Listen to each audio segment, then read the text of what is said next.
Obviously. My name is Greg, and today's class is all about Power Automate. A lot of times we're given some of these different products and we don't know exactly what they're used for or how to use them. We kind of get the purpose of them as far as how it works or the different steps that you might take to create something, but what can it do for you? And with Power Automate, this is going to help you to improve your time management. It's going to help you keep all your documents in one place if that's something you need. It's also going to replace the manual approval process where things are sitting in people's inbox that might need to be, well, approved in a timely manner. And it's also going to help automate different business processes so that people understand exactly what the next step is and walks them through those steps. It can also help to schedule the movement of data between different systems or automate the creation of different lists or libraries inside of SharePoint. And it can also do a whole other host of different things, like inform teams when important data has been refreshed inside of Power BI dashboards. But it does so much more than that. For instance, there are various flows that you can use to receive daily notifications on email, things that might require your attention. It could give you a brief summary of different mails or meetings that have come into your inbox. You can also help manage your calendar with automated time blocking, sending out reminders of past tasks, or something as simple as creating notes inside of OneNote from a meeting that you went to or from an important email that you received. You can also use the different templates with Power Automate to file attachments that are constantly coming into your inbox, into SharePoint, into the right file folders, or into something as simple as OneDrive. And when it comes to collaboration, it's easy to lose track of new files and changes to existing files. So you can automate it. It'll let you know exactly when different changes have been made to a document and notify you exactly of when those changes occurred, and even a trigger maybe an approval process. You can use Power Automate to request different messages to a manager, like a request or a request for vacation or time off. You can even build a very simple application for employee holidays by using Power Apps and a combination of Power Automate to automate the entire process. Another great example is maybe you're using this for sales or lead generations, and you might have a contact form on your website. Well, Power Automate can be used to automatically save the entry in either a list in SharePoint or maybe something inside of a Access database, a table of contacts. And you could even use your own internal databases like SQL, store the information inside your server, and then automate the entire process of the whole business process of qualifying that lead and eventually that lead becoming a customer. So Power Automate, it does a lot of different things that normally would be a whole manual process or a whole thing that you'd have to memorize. There's a lot of programs that integrate with Power Automate too. Obviously, all the Microsoft ones, but a lot of different products that aren't Microsoft, like Google Sheets, Trello, Twitter. There are a ton, in fact, thousands of different programs that all work with Power Automate. When it comes to the different parts of Power Automate, the different parts that make up a Power Automate workflow or flow, well, you've got things like automated workflows. These would be ones that are triggered by a certain event. Or you have instant ones, which are actually triggered by the user itself. So the user might have a button, or they may have an application that they use that triggers that automated process. And other ones, well, other ones can be scheduled. You can actually schedule different flows or workflows to happen in a weekly or a monthly or a yearly basis. Again, without any real intervention from any users. And that's kind of the whole point to all this. Plus, there's UI flows that you can use or business process flows to walk people through different things. There are so many different types of ways of being able to get that workflow to kick off. So Power Automate ensures that you have all the things that you need to start that flow. From there, you can use templates. You can browse through tens of thousands of different templates that they have that helps you to start or helps you to pick a flow and finish it right from there, right from the template without a whole lot of user intervention or filling a whole lot of things out. Again, the whole idea is that you can create these flows with no background as far as programming. And actions, well, that's what happens after the trigger. Something triggers the workflow, either a user, a schedule, something triggers the workflow. And then from there are different actions that can occur. And again, the actions, well, there's a long list of different types of actions that can be applied to all kinds of different types of objects. You then have conditions or controls. Conditions or controls are like a decision.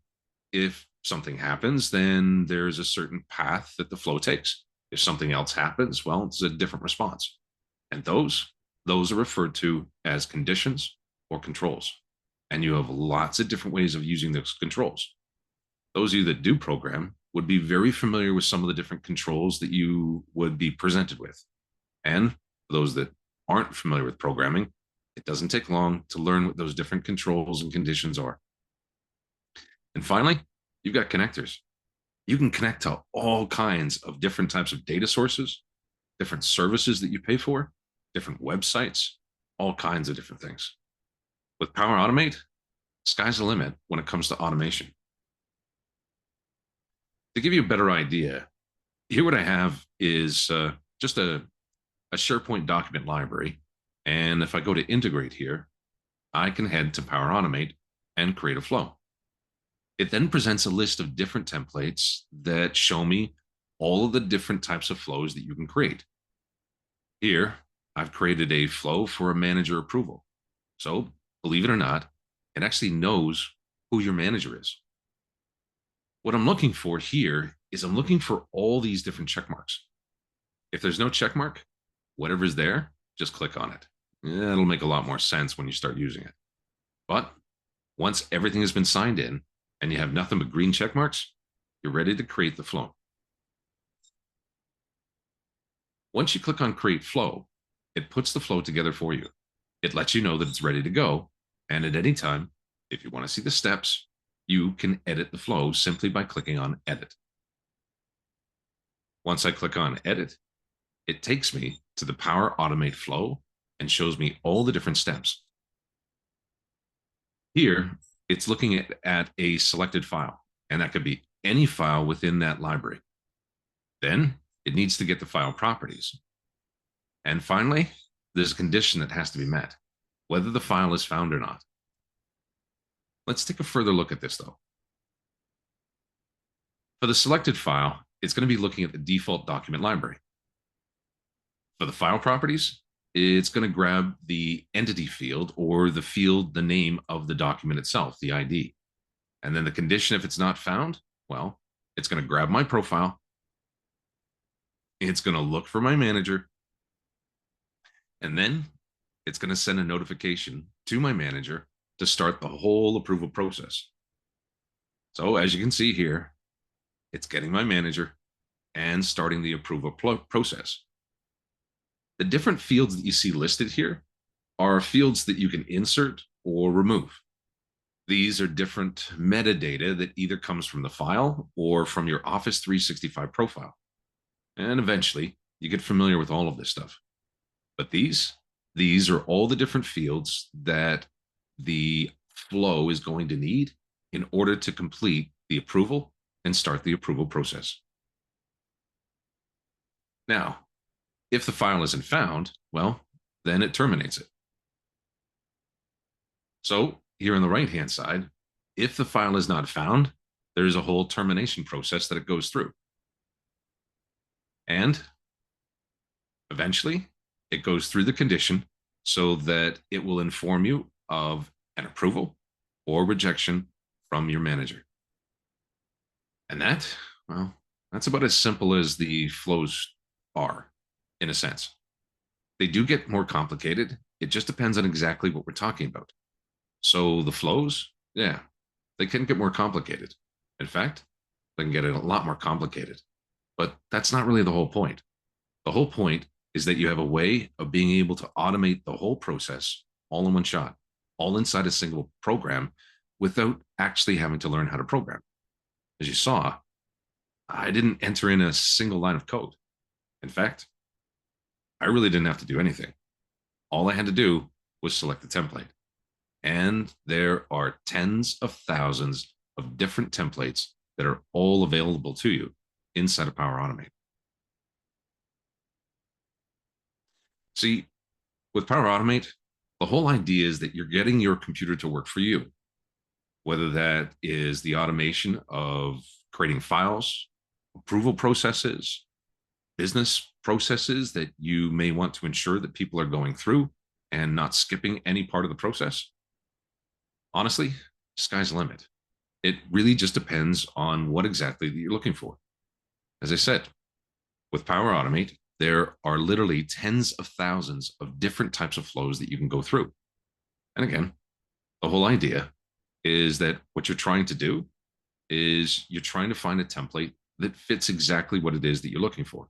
But don't worry, if you don't find the template, you can start from scratch and create your own flow literally from scratch. Chris has a question. How do you find the correct template when there are so many templates? Excellent question, Chris. Let me show you how that's done. Here, what I've done is I've logged into Power Automate and I've logged into my Power Automate to create a flow here. So slowly but surely, it logs me in. And on the left-hand side are all my different templates. When I click on templates, the templates are organized by different topics. There are top picks, ones that have been shared with me. So that's another thing that you can do is you can create different flows and share it with your different team members.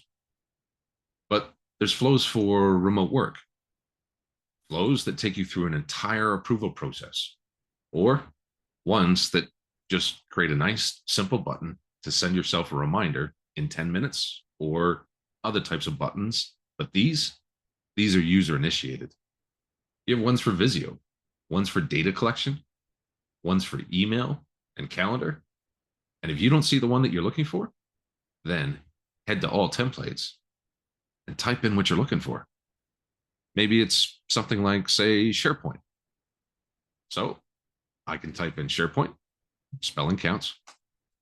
When I hit my enter key, these are all the different flows that have to deal with SharePoint. And as you can see, there's a lot.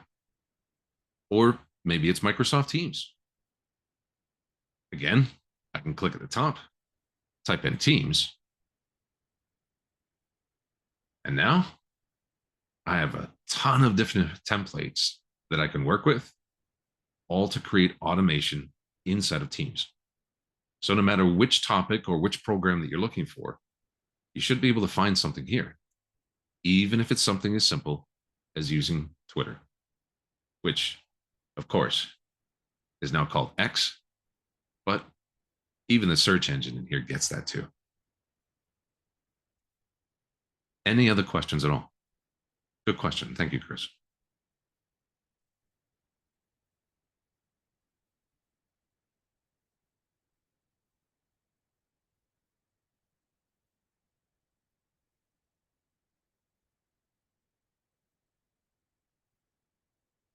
No other questions?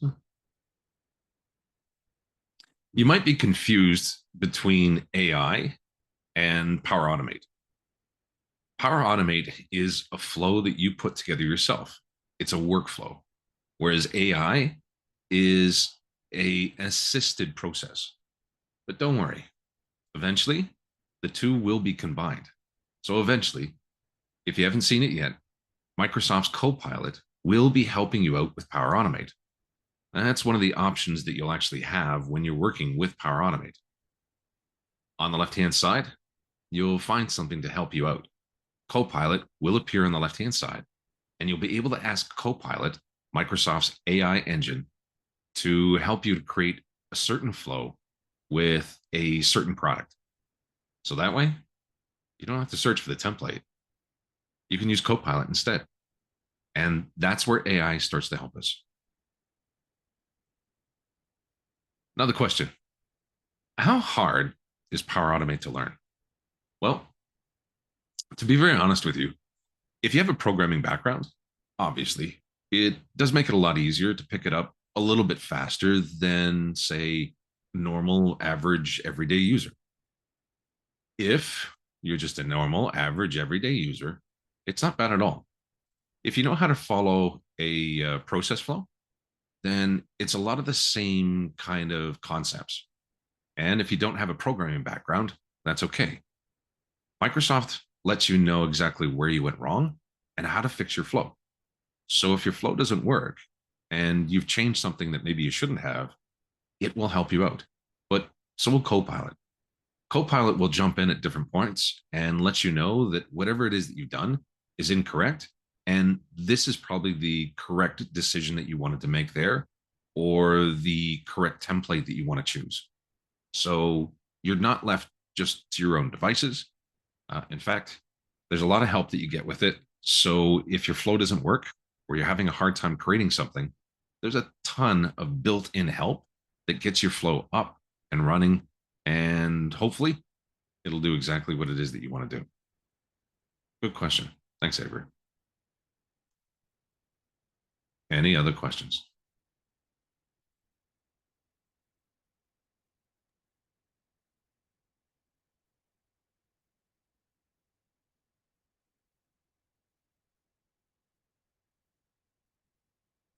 While we're waiting for any other questions, do you mind if I go into the website?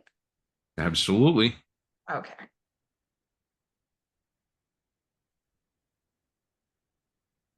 Stop your sharing if that's okay. Yeah. There we go. I'll give you control back there. Thanks. All right. So, well, if anybody has any other questions, I wanted to show you, if you enjoyed that, which was so amazing. Thank you so much, Greg. We do have, if you go on our website up here, up to courses, Power Automate. And so we have a really good half-day course, so 3 hours, and it can really help you get set up with Power Automate, get moving on that so you can get the full benefit of it, right? Because we all want to boost our productivity, we all want to get more done. So that's there. Courses, Power Automate. As well, we do have our free resources. I mentioned that really quickly before. We have our webinars, which you know about because that's why you're here. We have a really good webinar next month, going more into soft skills about empathy in business. So for getting along, for leadership, that's going to be a really nice one. We've got Kathy doing that one for us. That'll be great. We've also got our downloads, which I don't know about you, but I love shortcuts. If I don't have to use my mouse, I'm so happy. So we've got all these really great shortcut downloads here that are really fantastic. And again, our blog, we've got some really good articles, different topics about training, about Microsoft, all sorts of good things there. So I will see if we got any more questions there. I'll stop sharing and we can go back to you, Greg. Sorry about that.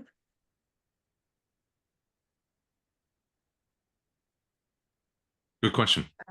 Chris has another question here. And the question reading is, it so we have for the recording. Yeah.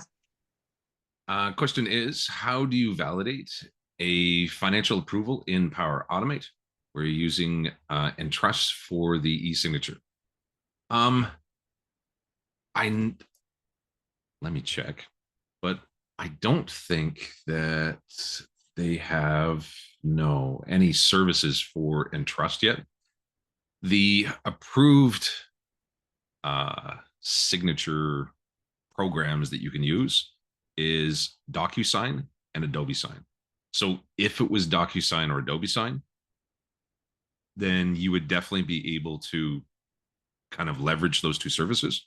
And in fact, if you are using DocuSign or you are using Adobe Sign, then there is a specific approval workflow for those two. When you're working with different services that are not supported in their templates, then that's where it gets a little bit more difficult. However, there is a development area that you can use inside of Power Automate that does allow you to connect to different services. One of the best places to go is the Power Automate community. So if you head to Power Automate and if you go inside of Learn, then you'll find the community. When you go into the community, you may want to ask around and see if anybody has already written the script for Entrust. And chances are somebody already has. You can't be the only one that has that question on the planet. So if you head to Learn, ask the question, and more than likely, somebody will point you in the right direction. And that's the other great thing about really how all of Office works now. There are tons of places to ask questions. There's tons of flexibility with all the Microsoft products. It's just a matter of knowing exactly where to go and where to ask your question. But thanks for the question, Chris.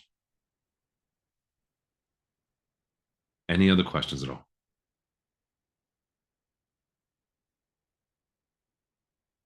Do Power Automate flows work forever, or do they ever stop working? Excellent question. There are different times where your flow no longer works. And it could be that Microsoft has changed something internally. So there may be different features that might be retired and replaced by something else, which is possible. But a lot of times it has to do with the third-party connectors that you're using. They might have changed something in their service. And then your flow no longer works. But don't worry. The moment that your flow doesn't work, Microsoft Flow emails you and lets you know that it's no longer working.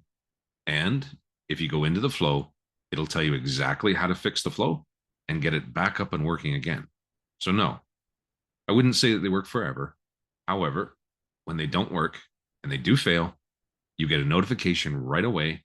And there's usually a lot of help to get you back on track and get that flow working again. Good question. Thank you, Avery.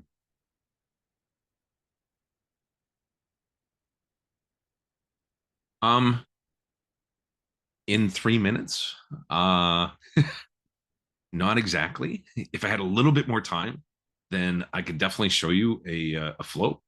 I know I have a couple of my own here, but some of them are a little proprietary, so I can't really show you my flows that are in action. But the video that you saw was an actual video of me creating a flow. But what I was doing is I was creating that flow inside of a SharePoint library.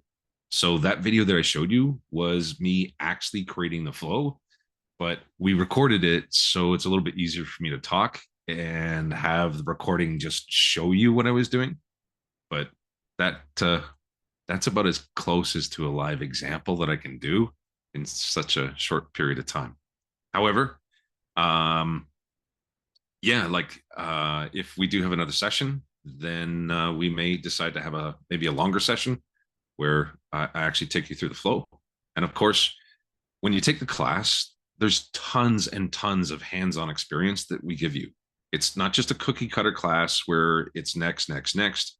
We use real life examples. And if you can come to class with some examples, then depending on the example, we can definitely work that into class. And that way you can hit the ground running when you go back to work. We are building our next calendar for webinars. Oh, yes. Sorry. That's Melanie. Whoops. Sorry. I thought you had a question. Any other questions at all?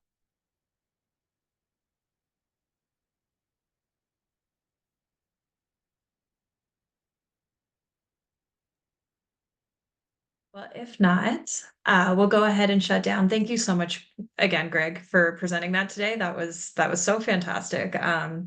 I'm so excited to use different things and automate different things. So I'm excited to dive into this. Again, you're going to get check your email tomorrow. You'll have the recording. We've got a really handy handout for you. That was kind of cheesy. But it's really great. And again, if you want to learn more, we do have that Power Automate course. And so we'll have the link to that as well. Thank you so much, everyone, for coming today. Thank you for spending the time with us.